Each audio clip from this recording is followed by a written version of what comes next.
Have you ever wondered not about kings or empires, but about the very first dawn? The first eye to open in the grey light, to a world without names. What did a day, a single rotation of the earth, feel like for a human who had never known a war? Tonight, we will not race through millennia.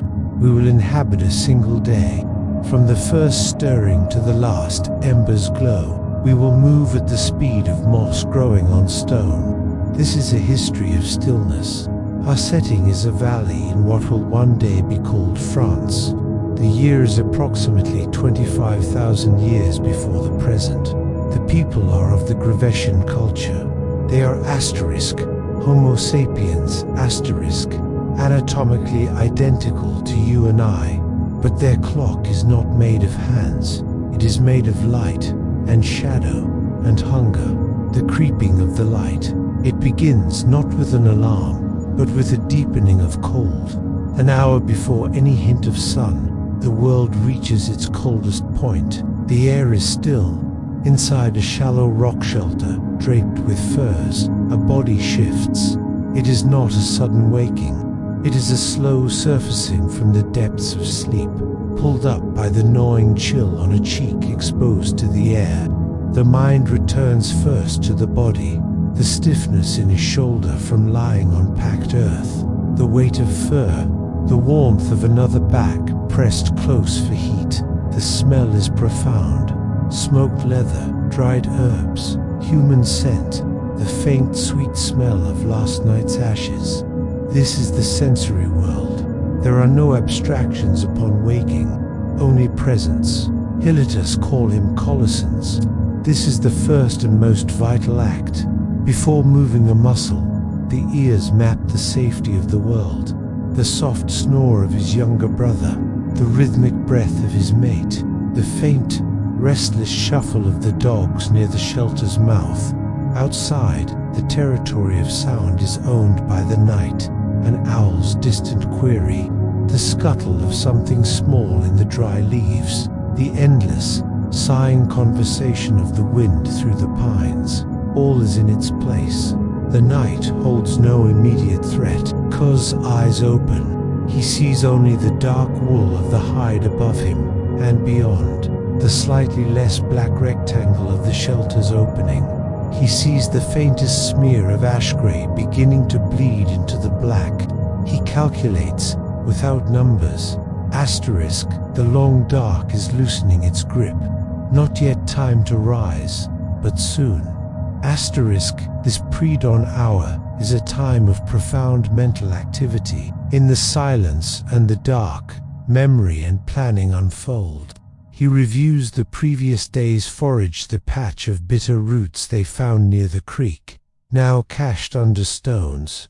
He thinks of the aurochs herd they spotted moving east toward the grazing meadows. He worries, briefly, about his sister's cough. He feels the first, low pang of thirst. This is not anxiety. It is the mental maintenance of existence, a slow sorting of priorities. Today's chief task, water, then checking the snares in the birch grove. Then, perhaps, if the light is good, working on the new spear point, the fine black flint, from the distant riverbed that holds an edge so sharp it whispers. Beside him, his mate, Ella, stirs. A hand finds his in the fur. No words are exchanged. The touch is a question and an answer. Asterisk, I am here. The night is past. Asterisk, now. The first actionable light. A pale wash that reveals shapes within the shelter. Car slides out from the firs, the cold air striking his skin like a slap. He moves with a practiced, economical silence. Not to avoid waking the others, they are all stirring now, from an ancient habit of not disturbing the quiet world. His first movement is to the hearth. He kneels, his breath pluming. With calloused fingers, he parts the deep ash, seeking the treasure buried within, the sleeping heart of last night's fire. He finds it a nugget of charcoal, glowing a faint sullen orange. This is not merely warmth. This is continuity. This is life itself, preserved across the void of night.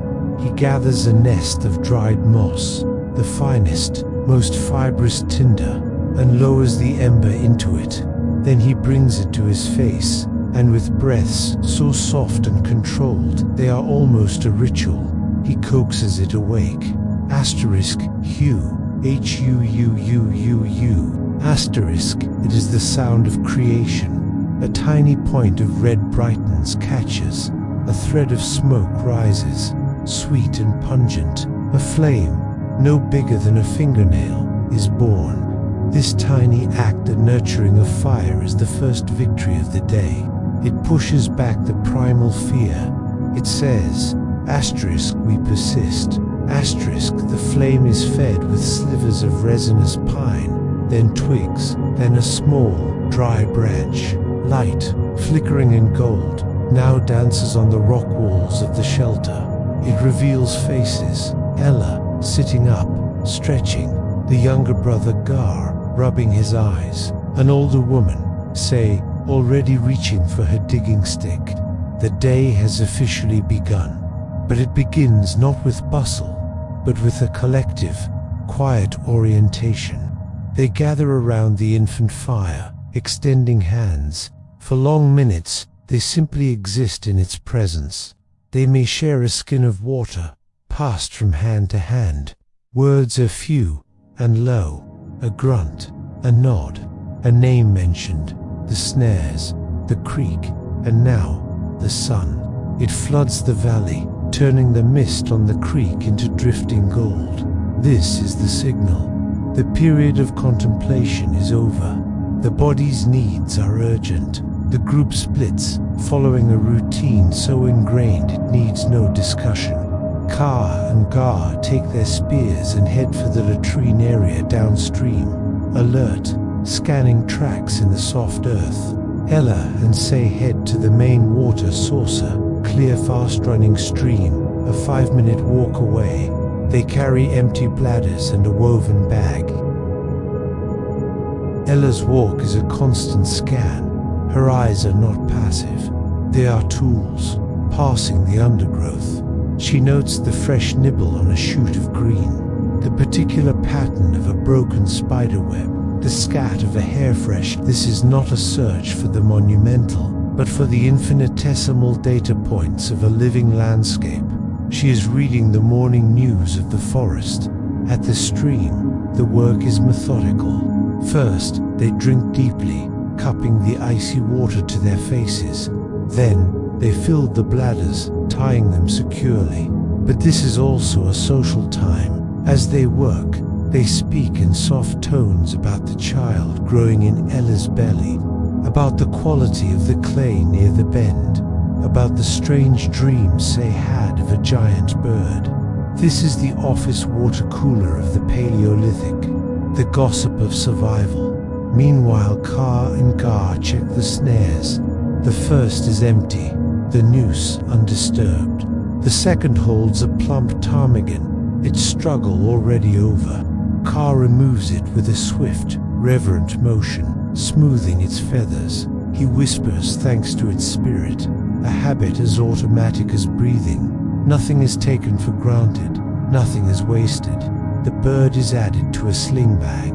They will return with this single, modest prize. It will become broth, sustaining the group. The success is small, but it is success.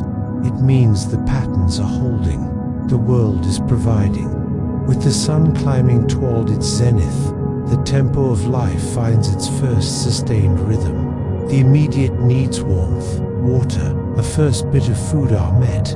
Now begins the long, patient work of asterisk becoming asterisk. Kerr settles into his task. Flinternapping is not brute force. It is a conversation with stone. He must listen to the material. He turns the core, studying its topography like a general studying a map. He places the tip of the antler hammer precisely, applies a controlled pressure, and a long, curved blade flakes away, falling onto the hide with a sound like glass. It is perfect, its edge serrated and lethally sharp. This activity can consume hours. It is a flow state, requiring absolute focus, yet allowing the mind to wander its own paths. He is making not just a tool, but a future moment of success, a future meal. Each talk is a vote of confidence in a tomorrow. Nearby, Ella and Say are processing the ptarmigan. They pluck the feathers meticulously, setting aside the finest for later use, perhaps to fletch an arrow or to decorate a garment. They use a sharp flint flake to open the bird, their fingers deft and knowledgeable. They discuss which herbs to add to the broth. Gar is tasked with maintenance. He checks the bindings on the spears, resins a cracked axe handle, gathers more firewood into a neat stack. These are the small, endless acts of upkeep that prevent catastrophe later. This is the bulk of their workday, highly skilled, quiet, domestic craft. There is no rush, because the task is the time. There is no separation between work and life. They are the same continuous thread. The high sun is a natural pause. The light is flat and bright, not ideal for hunting or detailed work. It is a time for sharing food, for rest, for digestion. The ptarmigan broth is shared equally, a few precious mouthfuls each. It is more than nutrition. It is a hot, salty affirmation of life. They may eat a handful of last autumn's nuts, some dried berries. The meal is slow, silent, appreciative. After eating, they do not do anything. Gar might lie back, watching clouds. Say might doze her back against a sun-warmed rock. Car might simply sit, examining his newly napped blades, filling their edges with a thumb, his mind already fitting them to shafts, imagining their flight. This is not laziness. It is metabolic wisdom. Conserving energy is a primary survival strategy. In a world where calories are hunted and gathered, not purchased, rest is an investment. The body repairs. The mind consolidates. For perhaps an hour, the camp is in a state of suspended animation. The only movement is the smoke curling from the fire and the slow traverse of the sun's shadow. As the sun begins its long decline, activity resumes with a new purpose. The afternoon is for gathering. Ella and Say are the librarians of botany. Their knowledge is encyclopedic. This leaf is good for eating. This one will make you sick unless boiled twice. This root is a powerful medicine. This moss is best for stuffing pillows. Their work is a constant, gentle stoop and rise. It is profoundly physical, a connection to the earth that is literal and their conversation continues stories of their own mothers, tales of the trickster fox, plans for a ceremonial gathering next full moon. This is where culture is transmitted, not in classrooms, but side by side with hands in the soil. They will return with baskets laden with greens, tubers, fungi, perhaps some eggs from a ground nest. This is the caloric foundation of their dietary, liable, if unglamorous. For Ka, the late afternoon is a time of reconnaissance. He is not hunting yet. He is watching asterisk. He has moved to a high vantage point, downwind of the grazing deer. He stands as still as a tree, his breathing slowed. He is learning. He notes the composition of the herd, the number of does, the young, the antlered bucks on the periphery. He observes their alertness, which way they are moving, where the sentries are posted. This data is priceless. It tells him if a hunt is possible tomorrow, where to stage an ambush, which animal might be the most vulnerable. This is perhaps the most underestimated skill of early humans. Profound, active patience, the ability to be still and observe for hours, to become part of the landscape. It is a form of meditation with life or death stakes. As the last light fails, the world contracts to the circle of firelight. This is the great, defining transition of the day. The boundless, potentially dangerous outside is shut out. The intimate, safe inside is reinforced. The evening meal is more substantial. A stew of today's greens and tubers, perhaps with chunks of dried meat or marrow-rich bone added for flavor. It is eaten slowly, with a sense of earned satisfaction. And then, the true magic of the night begins. With full bellies and the dark held at bay, the human need for meaning takes center stage. Gar might take out a piece of mammoth tusk and begin to carve, guided by firelight, making the tiny, perfect shape of a bear. Ella might work on a necklace of drilled shells and fox teeth. Say, the eldest, begins to speak. Her voice is a low, rhythmic instrument. She tells the story of how the people came from the star that never moves. She tells of the time the river spoke to a shaman and warned of a flood. She tells a funny story about the time Rabbit tried to steal fire and burned his tail. This is not mere entertainment. This is the maintenance of reality. The stories encode history, ethics, survival knowledge, and cosmology. The flickering firelight on the listeners' faces is the original cinema. The children listen, their imaginations populating the darkness beyond the fire with the shapes of the tales. Car might take a piece of red ochre and, on a smooth section of the wall, sketch the day's dear. It is not just a picture, it is an act of possession, of understanding, of prayer for tomorrow's hunt. It is saying to the universe, asterisk, I saw you, I respect you, I need you, asterisk. One by one, the stories subside. The carvings are set aside. The fire is banked a deep layer of ash over the coals to keep the heart alive for tomorrow. They settle into the nest of furs. The warmth is shared, radiating from body to body. The last sounds are the pops of the dying fire, the sigh of a sleeper, the endless, patient wind. Their sleep is not the shallow, interrupted sleep of the modern world. It is deep, and often segmented. They may wake in the profound middle of the night, listen to the orchestra of the dark, share a few murmured words, and then sink back down. This is a natural human rhythm, forgotten in a world of artificial light. Their dreams are likely vivid, populated by the animals they depend on, the landscapes they traverse, the spirits of the stories. And so, the day ends as it began, in darkness, in stillness, in the animal warmth of the tribe. They have not built a monument.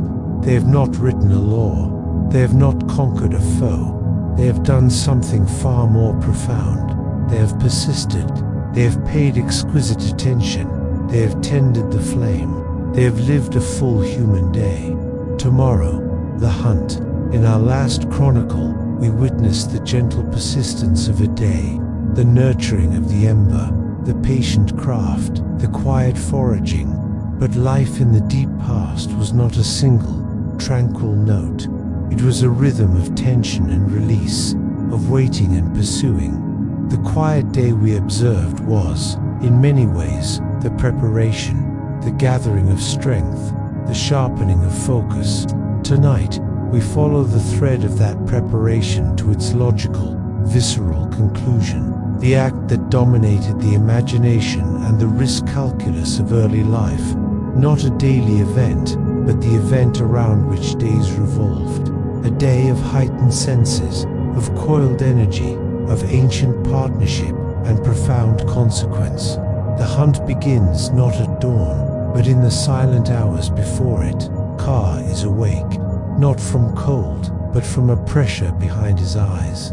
He has dreamt of the deer herder, chaotic stampede, the thunder of hooves, but his spear was made of reed, bending and useless. It was an omened dream, and his mind, superstitious and savvy, chews on it. Beside him, Ella is also awake, her hand resting on the swell of her belly.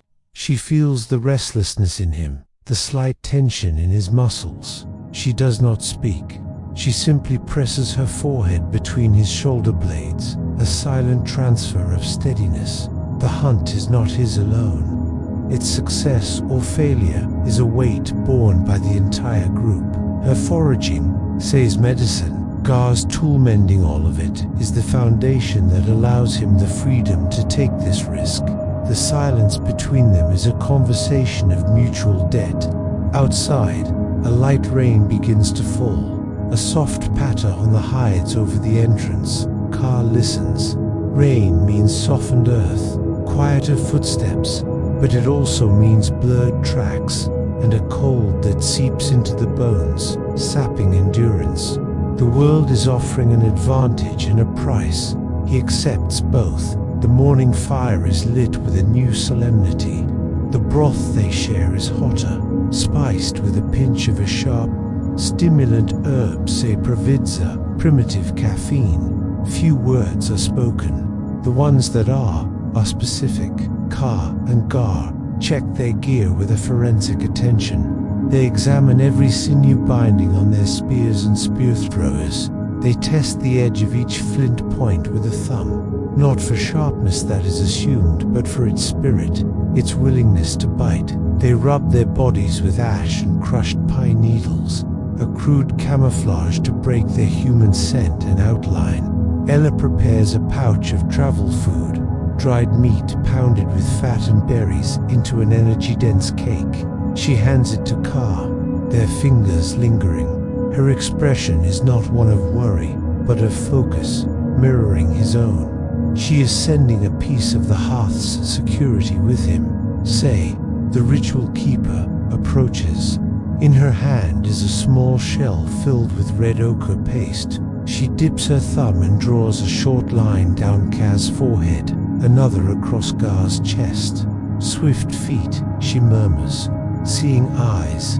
It is not magic in the fairy tale sense. It is psychology. It is a ritual trigger that switches their minds from the domestic mode to the predator mode. It marks the transition, and so they depart. The boundary between the safe, human space and the wild, negotiated space is crossed. For the first hour, they do not hunt. They travel and this travel is an art form. Ka leads, moving not in a straight line, but like water flowing downhill, following the contours of the land to avoid skylining themselves. His feet are placed with conscious precision, ball of the foot first, then the heel, rolling to avoid the snap of a twig. Every step is a decision. Gar follows exactly in his footsteps, a shadow. Their senses are dialed to a frequency modern life has largely silenced.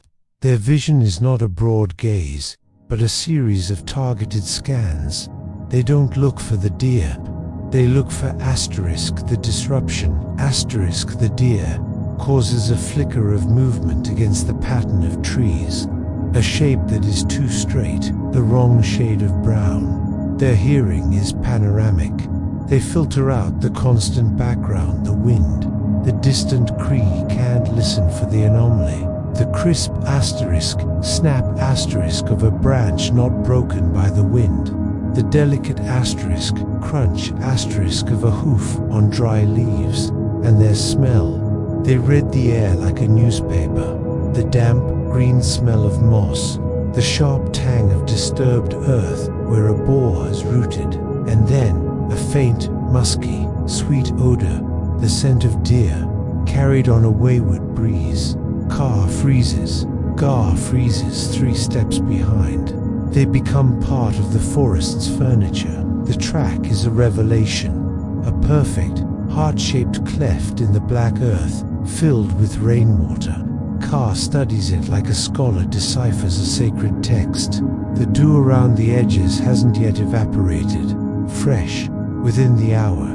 The depth of the impression tells him the animal's size.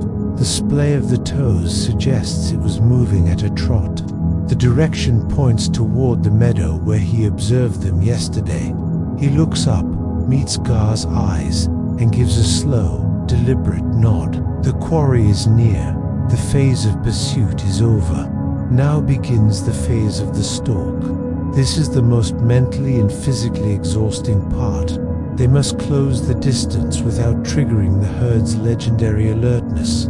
They move in increments of inches when in the open, exploiting every scrap of cover or fallen log, a patch of ferns, the shadow of a large boulder.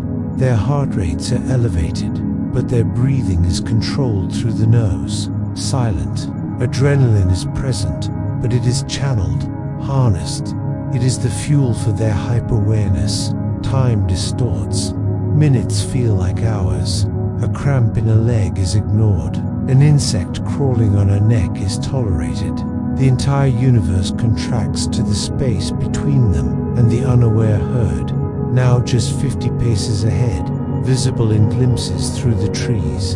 From the herd's perspective, the world is calm. The sentry buck lifts his head occasionally, chewing, his ears swiveling like satellite dishes. He scans for the obvious, the wolf-shaped shadow, the bear's lumbering form. But the human hunter does not register as a clear threat. He is a fragmented shape, a stillness that is too still, a smell that is confusing, masked by ash and pine. This is humanity's ancient advantage, not brute strength, but the ability to manipulate perception, to be a ghost in the landscape. Kaa has chosen his target, not the largest buck that one is too alert, too strong. He selects a mature doe, healthy, providing good meat, but positioned slightly on the herd's edge. He makes the selection not with sentiment, but with the cold calculus of a nutritionist and a tactician. This is the pact. The hunter offers focused risk and respect.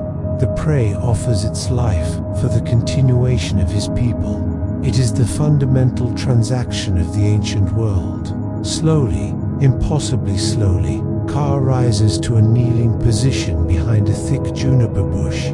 Gar, 5 paces to his left, does the same. They are the pincers. Kaa will cast the spear.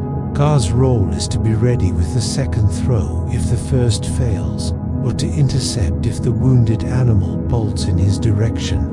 Cuff fits the notched end of his spear into the hook of his spear thrower, length of carved antler that acts as an extension of his arm, multiplying the force and distance of his throw. He takes the weight. The weapon is now part of his body. He exhales, a long, silent stream of breath. There is no dramatic pause, no internal monologue. There is only the geometry of the shot, the arc, the distance, the animal's position, the whisper of the wind. His mind is a clear, silent pool, reflecting only these variables. He moves. The throw is not an act of violence, but of release, a transfer of energy, meticulously stored and aimed. THWOCK. The sound is dense, organic, a sickening impact of stone and wood meeting flesh. The doe stumbles, a startled snort bursting from her. The herd explodes into motion, a crashing wave of brown and white, vanishing into the trees in seconds, leaving a vacuum of silence. But the chosen doe does not follow. She takes 3 wobbly steps, her back leg already failing. She stands, head low, sides heaving. The hunt is not over. The most dangerous phase has just begun. A wounded animal is a nexus of unpredictable power. Antlers, hooves, teeth all can kill in a final, desperate lunge. There is no celebration, only heightened caution. They must end this quickly, cleanly. To prolong suffering would be a profound failure, an insult to the spirit of the gift. Kaa maneuvers for a clear, close-range shot to the heart or lungs. His face is a mask of concentration, but also of a strange, grim empathy. He makes a soft, chuffing sound, not to soothe, but to distract, to fix the animal's attention on him. Gar moves in from the flank. His throw is shorter, harder. The second spear strikes true. The doe collapses, a slow folding of limbs. The heaving stops. The forest is silent again. but the silence now is different, heavy, consequential. Car approaches first. He places a hand on the animal's still warm neck. He closes his eyes and whispers words of thanks, a formula passed down through generations. It is gratitude, but it is also a release, a sending of the spirit back to the cycle, so it may be reborn and offer itself again. This ritual is as crucial as the hunt itself. It maintains the balance. Now, the hunt transforms into butchery. This is skilled, respectful labor. Using a razor-sharp flint flake, Ka makes a precise incision. He and Gar work in tandem, a well-rehearsed team. They separate the hide in one large piece of treasure that will become clothing, shelter, cordage. They carefully remove the organs. The liver and heart are set aside to be eaten first, still warm, a potent gift of strength. The stomach and intestines are cleaned for use as containers or cord. They section the meat into long red strips. They will not carry the entire carcass. They will camp here tonight, processing the bulk of it. Some meat will be roasted and eaten immediately in a feast of celebration and replenishment. Most will be thin-sliced and dried over a smoking fire into jerky, preserving it for the lean weeks to come. As they work, they eat. They roast the liver on a quick fire. It is rich, metallic, incredibly nourishing. The fatigue that was held at bay by adrenaline begins to seep in, but it is a good fatigue, satiated by the visceral proof of success. The fire here is not for comfort, but for transformation, turning perishable flesh into lasting food. The two men sit in a comfortable, wordless silence. The bond between them has been deepened, not by conversation, but by shared, hyper-focused action. They have been a single organism with a single purpose for hours. They may share a few words now, reliving moments of the stalk. When the wind shifted, did you see the buck's head turn? It is a debriefing, cementing the lessons learned. As full dark falls, they take turns sleeping, one always tending the fire and the precious, smoking meat. The night is alive with sounds, the calls of predators drawn by the scent of blood, but the fire is a potent ward. They are not afraid. They are vigilant. They have entered into a new pact now, the pact of guardians, protecting their hard-won prize until they can carry it home. Ella sees them long before they arrive. The shape of their walk, the slow, weighted tread of bearers of plenty tells her everything. A profound relief, held tightly in her chest since their departure, releases. She does not run to them. She turns and calls into the shelter, her voice carrying a note of triumph that is for the whole valley to hear. By the time Ka and Gar stagger into the camp, the women have prepared a space. A new large hide is spread on the ground. The central fire is stoked high. The hunters drop their burdens with a heavy, final thud. The unpacking is a ceremony. The dried meat, the bones for tool making and marrow, the glorious hide, the bundles of sinew. It is the physical manifestation of risk and skill, laid bare for the community that supported it. There will be no work today beyond basic processing. This is a day of abundance, of minor celebration. They will feast on the freshest cuts. Say will sing a longer, more elaborate song of thanks. The children will play with the deer's ankle bones as dice. Ka will sleep a deep, dreamless sleep, his body aching, his spirit settled. The pressure is off. For a week, perhaps two, the specter of hunger has been pushed back. The group security has been bolstered. But already, in the back of his mind, even in his rest, a new map is forming. The location of the herd's retreat, the pattern of their flight. The hunt is over. The learning for the next one has already begun. They have paid the price of attention. They have fulfilled the pact. The flame of their lives burns a little brighter, a little longer. Tomorrow, the shaping of things. the last seismic tremor of the Argentinosaurus herd faded into a deep, resonant silence, a void soon filled by the rising buzz of a world reclaiming its space.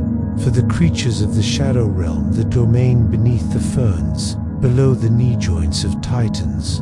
In the world of crumbling bark and rich, black soiled, the passing of the giants was the most significant event of the day.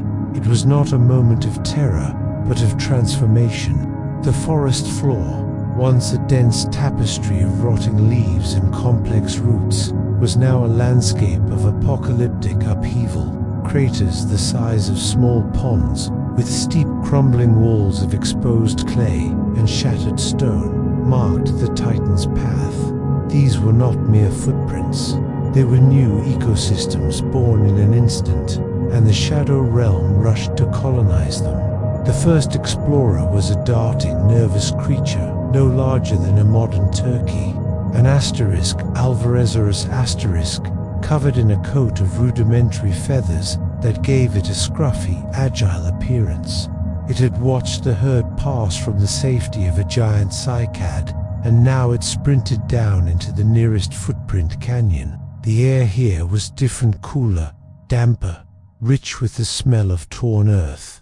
The Alvarezorus asterisk used its long, slender legs to navigate the precarious slope, its head jerking on a flexible neck. It was not eating the dirt, but the bounty the dirt had revealed. Its sharp beak pecked with machine gun speed, plucking up fat, pale grubs that had been buried in safety moments before. It uncovered a tangle of thick, tuberous roots, snapped clean by the unimaginable pressure, now leaking sugary sap. For this small hunter, the giant was not a monster, but a god of providence. Its passage was the equivalent of a forest fire or a flash-flooded disaster that, for the clever and the swift, opened a temporary paradise. The Alvarezorus asterisk fed furiously, knowing this plenty was fleeting. Soon, the sun would dry the walls, and other, less fortunate scavengers would arrive. But the Shadow Realm was a layer cake of peril. An opportunity on one level meant vulnerability on another. As the Alvarezorus asterisk gorged, a different kind of shadow fell over the crater. It was not the deep, blocking shadow of a sauropod leg, but a flickering, swift-moving darkness that slithered across the ground. The Alvarezorus asterisk froze, becoming a statue of dappled brown and gray. Above, gliding between the towering tree ferns with silent, bat-like grace, was a Topayara asterisk. This pterosaur, with its magnificent, ruddy red cranial crest, like the sail of a ship, was an aerial sentinel. Its eyes, sharp and probing, scanned the disrupted earth for precisely such movement. It saw the crater, the turned soil, and the potential for easy prey. It banked in a tight circle, the wind humming softly over its crest. For 10 agonizing seconds, the Alvarezorus asterisk did not breathe, its muscles locked. It knew the shape of that shadow. The Tapayara asterisk was a specialist in plucking the incautious from just such openings. But the small theropod's camouflage held. Perhaps the pterosaur's attention was caught by a glint of a struggling beetle elsewhere. With a few powerful flaps, it moved on, continuing its patrol. The Alvarezorus asterisk waited a full minute more before resuming its feast. The lesson reinforced: in this world, to be visible was to be vulnerable. While the drama of tooth and claw played out on a scale we might recognize, a far more ancient and relentless war was being waged in the leaf litter. Here, time moved differently, and conflict was measured in chemical signals and dismembered segments. A raiding party of Titanomyrma, giant ants, the size of a human thumb, was on the march. Their articulated armor gleamed dully as they moved in a disciplined column across a fallen log, each carrying a piece of a dissected caterpillar back to their subterranean citadel. Their victory, however, had been observed. From a network of tunnels within the log itself, a silent alarm was broadcast, a pheromone signal of intrusion and theft. Within seconds, a seething black tide erupted from hidden holes. A rival colony of smaller, but far more numerous ants swarmed the convoy. The battle was a horror of silent, jerking violence. Giant ants, powerful enough to crush the small ones with their mandibles, were overwhelmed by numbers. They were set upon by 5, 10 attackers at once, their legs pinned, their antennae severed. The smaller ants used their acid stings and sheer weight of numbers to carve the raiders apart, reclaiming the stolen caterpillar flesh and dragging the bodies of their fallen foes back into their own nests as additional protein. This war, fought over a calorie-rich prize no bigger than a finger, was as consequential to these empires as any contest over a watering hole was to dinosaurs. It was a war for the very biomass of the Shadow Realm, a grinding, eternal conflict where the sun's light never reached, but life flourished with a brutal intensity. As the morning sun climbed higher, its beams began to penetrate the forest canopy in solid, golden pillars of light, thick with dancing motes of pollen and dust. These pillars acted as a guide, leading the inhabitants of the forest toward its lifeblood. The dense undergrowth began to thin, the air growing heavier, saturated with a new smell, the smell of wet clay, of stagnant water, of deep ancient mud, and the fecund rot of riverbanks. The sound of the forest, the buzz, the chirp, the rustle was joined by a low, persistent murmur, the sound of a great slow-moving river. The forest edge was a tense frontier, a mixed herd of smaller dinosaurs, a few low-slung, armored asterisk, Pinacosaurus asterisk, and a family of crested asterisk, Hyperchrosaurus asterisk stood at the tree line, hesitant. The river was a necessity, but it was also the most dangerous place in their world. It was a highway for predators, a place of ambush, and a territory where the solid ground could itself become a predator. They approached the water's edge in a series of nervous, synchronized movements. One would step forward, drink quickly with loud, sucking gulps, its head jerking up every 2 seconds to scan, while the others formed a watchful semicircle. Their fear was palpable, a nervous energy that made the smaller pterosaurs perched on distant branches shift uneasily. Their fear was focused on 2 points. First, the water itself. Just midstream, what appeared to be 2 gnarled moss-covered logs lay motionless. Only the barest tremor of water around them betrayed a presence. These were the nostrils and the bony, armored iriges of an asterisk Sarcosuchus, asterisk, a crocodilian so vast it could challenge all but the very largest theropods. It was a patient volcano, submerged. The hadrosaurs knew its shape, knew the explosive lunging violence it contained, but their anxiety was truly fixed downstream, around a gentle bend in the river where a stand of giant horsetails grew thick. They were waiting for something.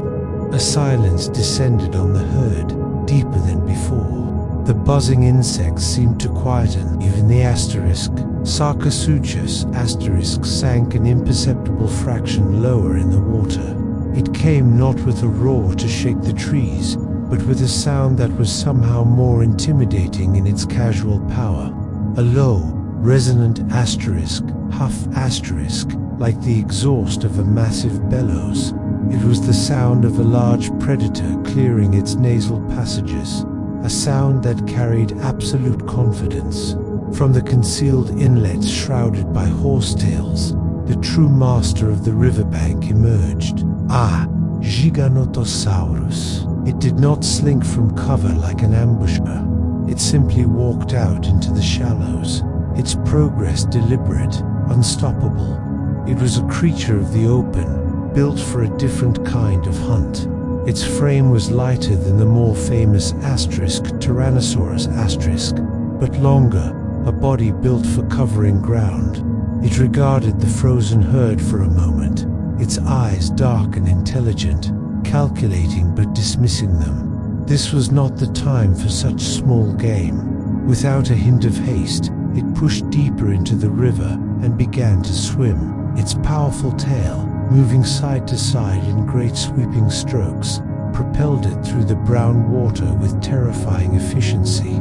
It was at home here, crossing a barrier that would give other large predators pause. It emerged on the far bank where the asterisk Alvarezorus asterisk had been an hour before, water streaming from its grey pebbled hide in sheets. It shook itself once, a spray catching the sunlight in a momentary rainbow. Then it stilled. Its head came up, its nostrils flaring wide as it sampled the complex bouquet of the morning air. It filtered out the scent of the fearful herd, the stink of crocodile, the sweetness of flowering plants. It sought one thread, a particular signature carried on the warming breeze from the southeast, and it found it. The scent was faint to us, but to the asterisk, Giganotosaurus asterisk, it was as clear as a road sign. It was the scent of warm, living hide on a monumental scale, the scent of freshly torn cycad leaves and crushed conifer needles, the scent of the Argentinosaurus herd, miles away now but moving slowly, predictably, leaving a scent trail as wide and undeniable as a highway. The hunter's posture changed.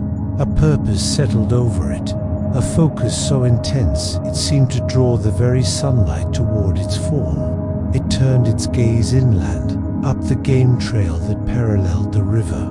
With a ground-shaking step, then another, it began to move. Its walk accelerated into a loping trot, its head held low and steady, its tail straight out for balance.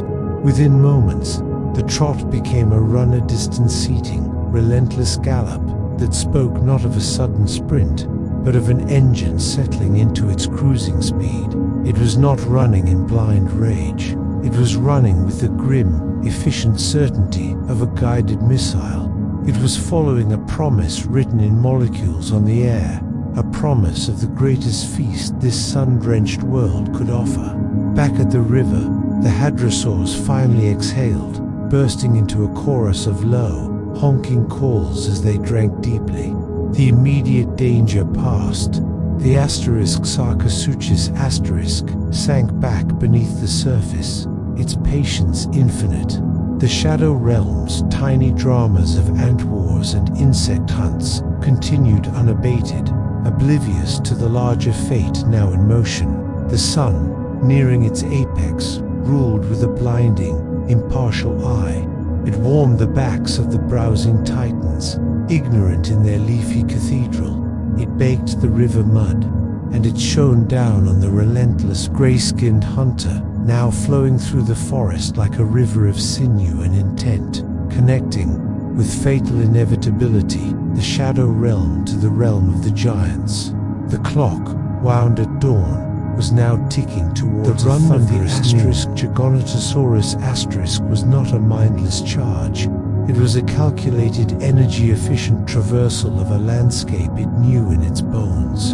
It moved along established game trails, its broad three-toed feet falling with a heavy, rhythmic asterisk thump asterisk that sent small tremors through the earth, a deep, ominous drumbeat preceding the hunter. It did not follow the exact, trampled path of the sauropod herd. That was a chaotic mess of torn earth and unstable ground. Instead, it ran a parallel course, slightly upwind, its head constantly tilting, its nostrils flaring like bellows as it drank in the scent stream. The scent was a narrative. It told of the herd's size, their health, their pace. The asterisk, Giganotosaurus asterisk, could smell the sour tang of yesterday's digestion. the iron-rich scent of minerals licked from a clay bank, the individual musks of dozens of vast bodies, and beneath it all, faint but detectable to its exquisite senses, was the subtle, sweet metallic hint of fatigue. The herd was moving, but it was not fleeing. It was browsing, consuming tons of vegetation, a laborious process that built a deep metabolic debt. The sun, now approaching its zenith, was their enemy, sapping their strength, heating their colossal bodies towards dangerous levels. For the hunter, the sun was an ally, warming its muscles, keeping its own body at peak operating temperature. Meanwhile, in the dappled cathedral of the fern forest, the Argentinosaurus herd had settled into the slow, rhythmic business of survival. The giant we followed at dawn, a mature female, stood amidst the grove of towering Araucaria trees. Using her peg-like teeth, she stripped whole branches with a sideways pull of her neck, the sound like 1,000 splintering brooms. She swallowed the conifer needles and twigs whole, relying on the gastrolith stones in her gut to grind them later. Around her, other herd members did the same, a symphony of crunching and tearing that filled the air. Younger juveniles, barely the size of elephants, stayed close to the legs of the adults, their hides still bearing the faint stripes of camouflage they would lose with age. The herd was not unaware. The old matriarch at its center, an individual with a hide cross-hatched with the pale scars of a long life, would periodically cease feeding. She would raise her head, her small eyes peering from their bony mounts, and emit a low, infrasonic rumble that traveled through the ground more than the error check-in pulse felt in the feet and bones of the others. The herd was calm, but it was a vigilant calm. They were too large to fear most things, but they remembered the lessons of their youth, that the open riverbanks held danger, and that the deep forest could hide converging threats. Back on the trail, the Giganotosaurus slowed. The scent was overpowering now, a tangible cloud in the humid air. It was close. It left the game trail and began to move through the undergrowth with a newfound stealth, its body lowered, its steps placed with deliberate care to avoid snapping branches. It was no longer running, it was stalking. It moved towards a slight rise, a rocky outcrop that broke through the forest floor.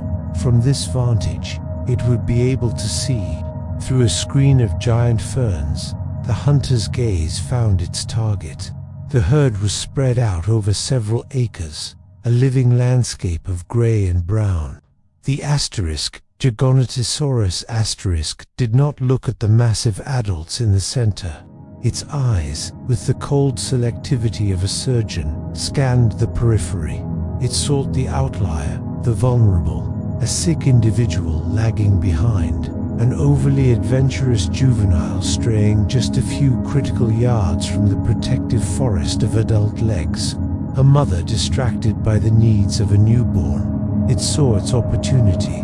A subadult Argentinosaurus perhaps 15 years old and not yet half its full size, had become engrossed in stripping the bark from a particularly juicy tree fern.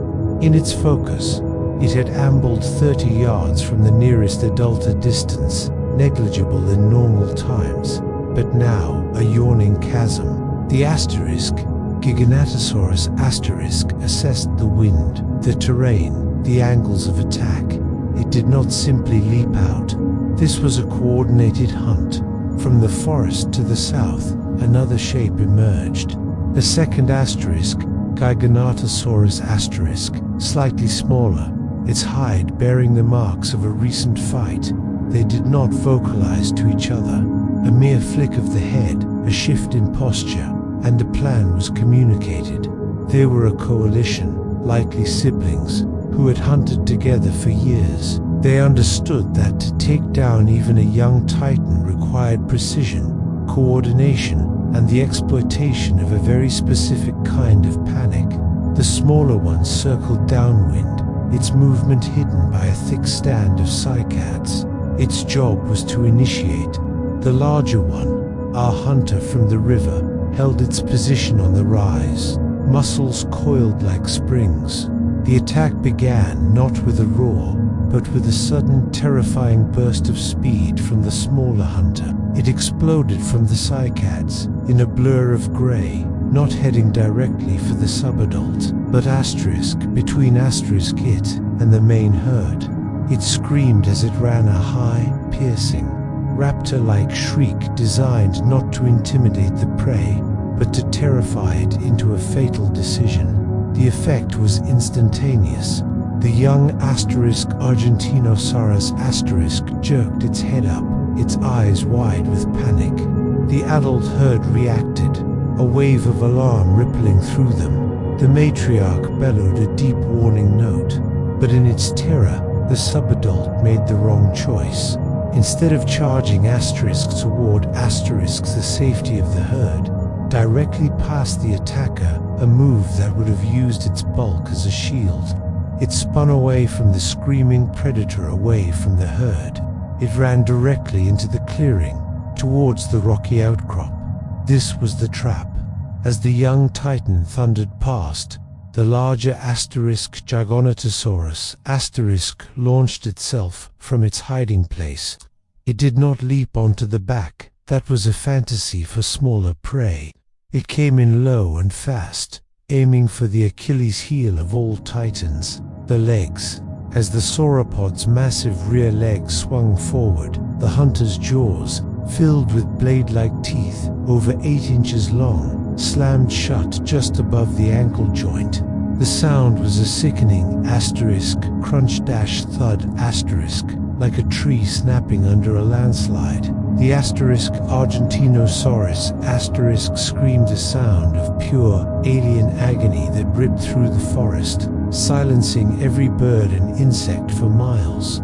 It stumbled, its colossal weight now coming down on a crippled, bleeding leg. The smaller Giganotosaurus instantly wheeled around, darting in to slash at the other hind leg, opening deep, bleeding gashes in the tendons.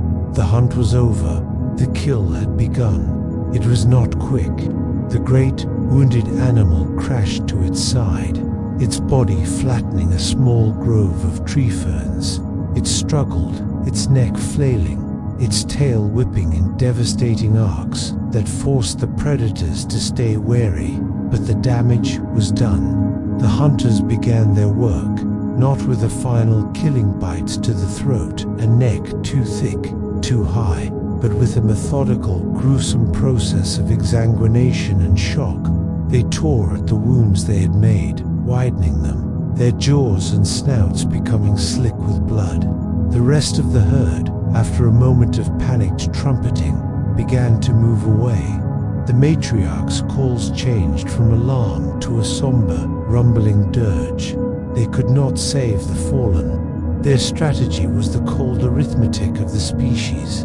Sacrifice the one to save the many. They lumbered off, their browsing forgotten, seeking the deep forest and the safety of numbers, leaving behind the sounds of suffering and feeding. The sun, now at its absolute peak, beat down on the scene with brutal indifference. It shone on the glistening, heaving flanks of the dying titan. It shone on the 2 efficient butchers at their work, and it shone on the first of the Shadow Realm's cleanup crew already arriving, a lone Topayara circling high above, its keen eyes having followed the commotion. It would not land yet, but others would come. Flies, drawn by the scent of blood, began to arrive in humming clouds. By nightfall, this clearing would belong to them, and to the crocodiles and small scavengers that would slink in from the darkness. The convergence was complete. The clock had struck noon. The sun ruled, and under its harsh light, it had witnessed the fundamental transaction of this age, the conversion of boundless plant life through the vessel of a titan into the fuel for the apex predators. The cycle, written in sunlight and blood, was complete for another day. There is no dramatic pause, no internal monologue. There is only the geometry of the shot, the arc, the distance, the animal's position, the whisper of the wind. His mind is a clear, silent pool, reflecting only these variables. He moves. The throw is not an act of violence, but of release, a transfer of energy, meticulously stored and aimed. THWOCK. The sound is dense, organic, a sickening impact of stone and wood meeting flesh. The doe stumbles, a startled snort bursting from her. The herd explodes into motion, a crashing wave of brown and white, vanishing into the trees in seconds, leaving a vacuum of silence. But the chosen doe does not follow. She takes 3 wobbly steps, her back leg already failing. She stands, head low, sides heaving. The hunt is not over. The most dangerous phase has just begun. A wounded animal is a nexus of unpredictable power. Antlers, hooves, teeth all can kill in a final, desperate lunge. There is no celebration, only heightened caution. They must end this quickly, cleanly. To prolong suffering would be a profound failure, an insult to the spirit of the gift. Carr maneuvers for a clear, close-range shot to the heart or lungs. His face is a mask of concentration, but also of a strange, grim empathy. He makes a soft, chuffing sound, not to soothe, but to distract, to fix the animal's attention on him. Gar moves in from the flank. His throw is shorter, harder. The second spear strikes true. The doe collapses, a slow folding of limbs. The heaving stops. The forest is silent again, but the silence now is different, heavy, consequential. Carr approaches first. He places a hand on the animal's still warm neck. He closes his eyes and whispers words of thanks, a formula passed down through generations. It is gratitude, but it is also a release, a sending of the spirit back to the cycle, so it may be reborn and offer itself again. This ritual is as crucial as the hunt itself. It maintains the balance. Now, the hunt transforms into butchery. This is skilled, respectful labor. Using a razor-sharp flint flake, Carr makes a precise incision. He and Gar work in tandem, a well-rehearsed team. They separate the hide in one large piece of treasure that will become clothing, shelter, cordage. They carefully remove the organs.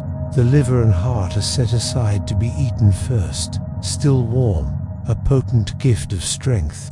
The stomach and intestines are cleaned for use as containers or cord. They section the meat into long red strips. They will not carry the entire carcass. They will camp here tonight, processing the bulk of it. Some meat will be roasted and eaten immediately in a feast of celebration and replenishment. Most will be thin-sliced and dried over a smoking fire into jerky, preserving it for the lean weeks to come. As they work, they eat. They roast the liver on a quick fire. It is rich, metallic, incredibly nourishing. The fatigue that was held at bay by adrenaline begins to seep in, but it is a good fatigue, satiated by the visceral proof of success. The fire here is not for comfort, but for transformation, turning perishable flesh into lasting food.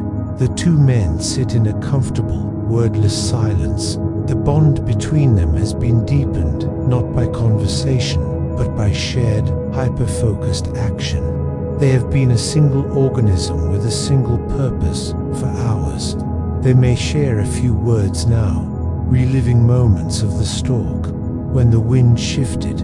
Did you see the buck's head turn? It is a debriefing, cementing the lessons learned. As full dark falls, they take turns sleeping, one always tending the fire and the precious, smoking meat. The night is alive with sounds, the calls of predators drawn by the scent of blood, but the fire is a potent ward. They are not afraid. They are vigilant. They have entered into a new pact now, the pact of of guardians, protecting their hard-won prize until they can carry it home. Ella sees them long before they arrive, the shape of their walk, the slow, weighted tread of bearers of plenty tells her everything, a profound relief held tightly in her chest since their departure releases. She does not run to them. She turns and calls into the shelter, her voice carrying a note of triumph that is for the whole valley to hear. By the time Ka and Gar stagger into the camp, the women have prepared a space. A new large hide is spread on the ground. The central fire is stoked high. The hunters drop their burdens with a heavy, final thud. The unpacking is a ceremony. The dried meat, the bones for tool-making and marrow, the glorious hide, the bundles of sinew. It is the physical manifestation of risk and skill, laid bare for the community that supported it. There will be no work today beyond basic processing. This is a day of abundance, of minor celebration. They will feast on the freshest cuts. Say will sing a longer, more elaborate song of thanks. The children will play with the deer's ankle bones as dice. Ka will sleep a deep, dreamless sleep, his body aching, his spirit settled. The pressure is off. For a week, perhaps two, the specter of hunger has been pushed back. The group security has been bolstered. But already, in the back of his mind, even in his rest, a new map is forming. The location of the herd's retreat, the pattern of their flight. The hunt is over. The learning for the next one has already begun. They have paid the price of attention. They have fulfilled the pact. The flame of their lives burns a little brighter, a little longer. Tomorrow, the shaping of things.